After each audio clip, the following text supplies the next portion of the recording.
This one goes out to Emily and Alila for helping record this. There are two types of dating when it comes to fossils. There is relative and there is absolute. Relative is to do with the law of superposition, where the youngest fossil will be above the oldest fossil. Absolute dating uses radioactive isotopes to tell the actual age. Carbon is an element in the periodic table. There are three forms. The forms we call isotopes. There's carbon 12, carbon 13, and carbon 14. Carbon 14 is the one that we need to know about because it's radioactive. The word radioactive means that it can decay over time. And when it decays, it releases radiation.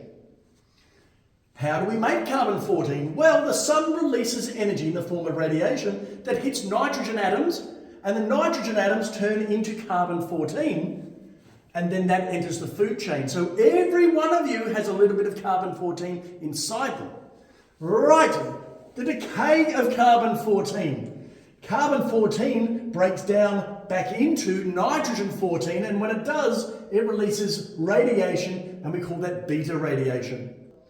The half-life is the time taken for the radioactive isotope to decay by half.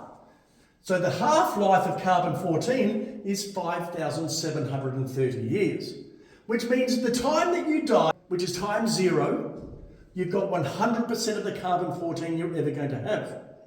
After 5,730 years, you'll have 50%. After 11,460, you'll have 25%.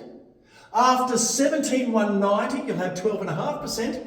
After 22,920 years, you'll only have 6.25% left. From that data, we can work out a graph of the radioactive decay of carbon 14. On the y-axis, we've got the percentage of carbon 14. On the x-axis, we've got time. At 0, you've got 100%. At 5,730, you've got 50%. At 11,460, you've got 25%. At 17,190, you've got 12.5%. And at 22,920 years, you've got 6.25%. Then we can use this calibration curve to work out the actual date of a fossil that we have found based upon how much carbon 14 it has. If it has 35%, we go to 35%, we go across and down, and we think it's got about 8,000 years of age. This is called interpolation. It's very accurate because it's within the data set. However, if we wanted to find the age at 3%, we can see that it's outside of the data set, and this is called extrapolation, and it's less reliable. And I don't know how old it is. Clock it!